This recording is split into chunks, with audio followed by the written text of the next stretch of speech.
Just so I know. We've got 20 minutes. 20 minutes. It's 11 o'clock now. Okay. Okay, so I might do a mixture of sitting and standing. My name's Lynn Cox. I'm a visual artist. I also do audio artworks, a bit of video work. I went through quite a traditional arts. I did my MA and BA at London School of Art. Kind of had a mixed time at art school, but never felt as if I fitted in. So actually, outside in is so good for me because the things I don't like doing is all the art speak, is all the going to the right, private views, is mingling with the right people. Because actually, even though I'm an artist and my work's out there, I'm quite an introvert. I don't like being on view. I can do this kind of thing, but then I can just go back into my shell and crawl into it and disappear. And that's what I like. I like having that feel. So, this exhibition's been fab for me because a lot of the pressures have been taken out. So firstly, I'd like to thank Inside In for making it possible. Being disabled, being a female, being a young mum, well, older mum, but with young children, and having, taken out 10 years of your life to concentrate maybe on something else. Coming back to the art world's quite scary.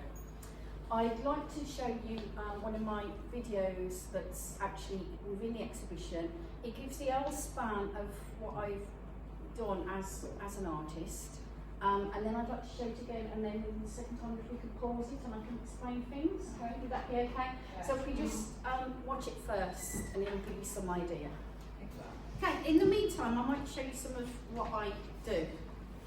So one of the things I've always done at art school, and this is one of the things, my work was always so different to everybody else on my course, and I was on sculpture, and I'm really a drawer. I'm definitely a drawer. I might draw sculpturally, but I'm a drawer. So I want to show you being Whitby. I thought this was quite appropriate. But for me, the bit that's just as interesting is, and for every front drawing I do, you get a back drawing. Now, often the front drawings are really crude. That's probably a bit more sophisticated than most of them. Most of them are probably what a non-artist would say a 5-year-old could do. But Cornelia, if people pass that round and maybe grab one out and they can put it front and back as I'm talking, I like the idea that you have something that's designed and something that's what I call controlled chance.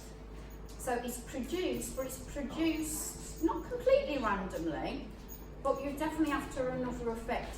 I also don't like one view of something. I want my artworks to change, to be, the viewer changes them. Me as an artist, I've got a view. But actually I want the viewers to be engaged with the artworks as well. And that's really important for me. So you've got skateboarders in there, you've got trains, you've got airplanes, cars. This was a project I did a few years ago for the London Transport Museum, and they just invited me in for 6 weeks, 1 day a week in the mornings, and I just had a little drop-in session for really the younger children, because it was in school time, so it was like up to 4-year-olds, and they would do simple images, or they would do hexagons or octagons. I just do like 8 dots, so they could just do like a star or an octagon. It's amazing, just connecting 8 dots in different lines can produce so, and then you flip it over and then to the backs as well. And that works really well with small children because you don't do anything too complicated. By sculptures I do. What's sorted. The wire sculptures, again, it seemed to work for hardwired, although you were talking about technology, because it's the bit that makes the technology. So for me, copper wire means electrical cabling, means it's what power's taken through, essentially. I buy my copper wire from electrical shops, not art shops, because art shops charge about 4 times as much. But the idea is that sculptures can be changed, they can be manipulated by the viewer, they become something else, and they never get back to what I originally made. Even if I tweak them when they come back home, they're still something else, they've still been altered. But I make them so they can't be altered without perimeters. I don't want, so again, it's this controlled chance comes into the work. Hello, my name is Lynn Cox, and I'm a situation style artist who loves to explore locations while they're ambience. I also like to include controlled chant, subtle subversion, and multisensory elements into my art.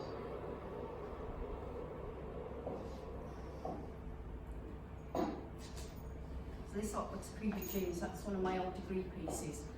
And again, mirror, velvet, wood, really, really over the top.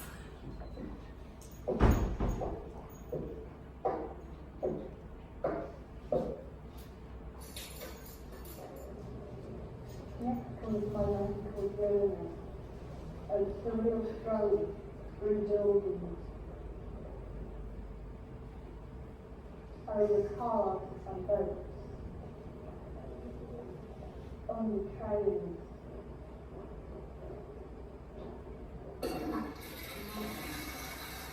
That artwork appears in mostly blues in the galleries around London, so things like the Tate. And the biggest piece was my first bit into social geography.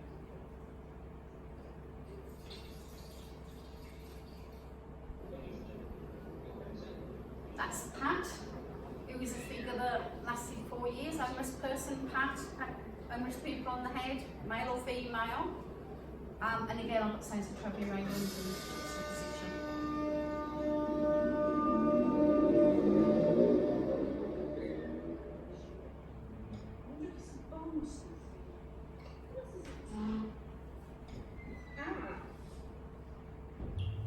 And it's organic. Is it almost like a necklace?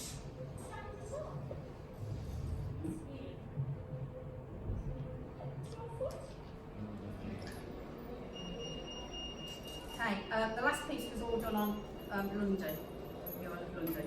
That's one of my drawings, and again, walking around movement is really important to me.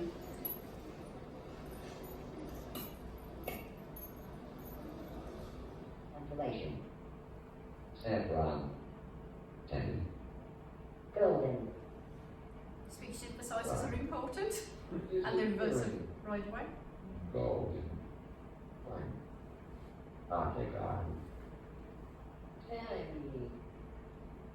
Arctic on.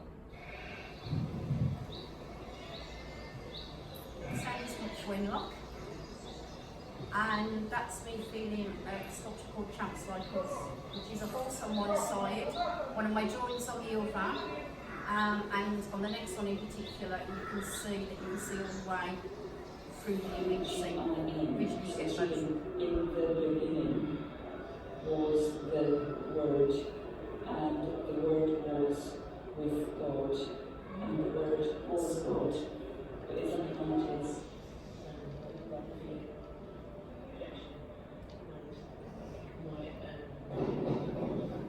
So that previous one, the soundtrack was Articulate, was people audio describing exhibition for me.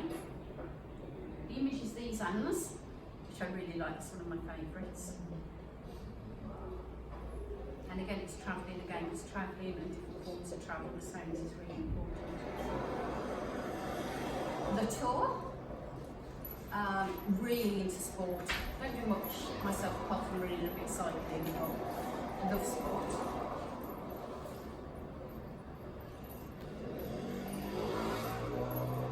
I'm hoping I'm still in sync with these. Yeah, you are.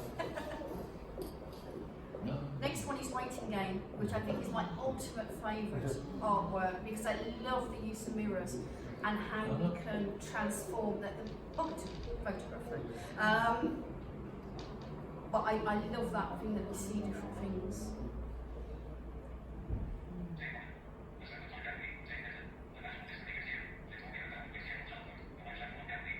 That's the Bottiglione sculpture in my tent. And I'm trying to sell myself with the speech synthesizers they want to do.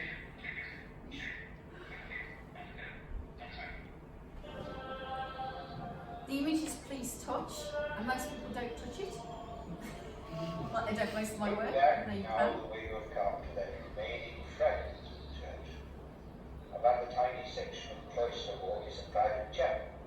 This was the chapel of St. Michael, the saint of battles. And that's kind of how when it saints and incorporate them.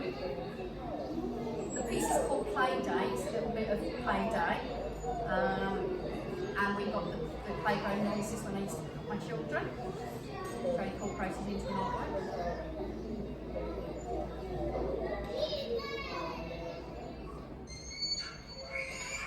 That's my 2-year-old, the same track. It's called The Scream. And the visual is outrageous love locked, and it's again how love locks you in. You know, you're willing, you know, being locked into it, but you're locked into it. So outrageous love locked.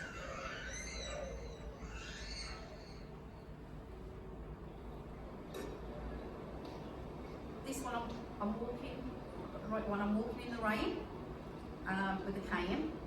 And it's me running some workshops at the Museum of Childhood. Near the cane heating things and the water. The image is Worry Old Man, which was an exhibition I had in 2012 outside in. And the soundtrack's Grand Prix because I'm really into my motorsport.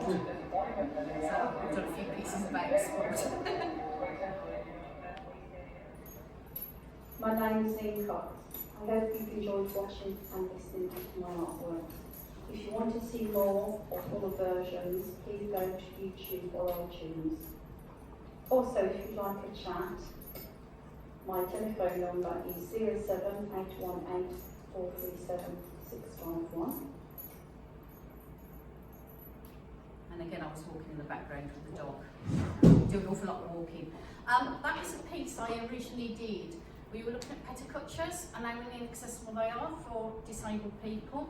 So that's usually 20 minutes of images, 20 minutes, 20-second images, which is 4 hours 60. And we were doing it for a project, and they said, well, how can this be accessible? Because, you know, I don't get anything from watching 20 images, but, you know, 6 minutes 40 ultimately. So I wanted to make it accessible, so if you couldn't see, you'd get the sound, but equally if you couldn't hear, you got, you know, you got the visuals, and different people's impressions would be different. So I wasn't trying to normalise. A lot of disability arts, you try and normalise everybody's view of the work. I'm kind of not interested in that. I'm quite happy for me to make enough views that everybody will get a view of their own, and that's fine with me as long as it's fine with them. So thank you.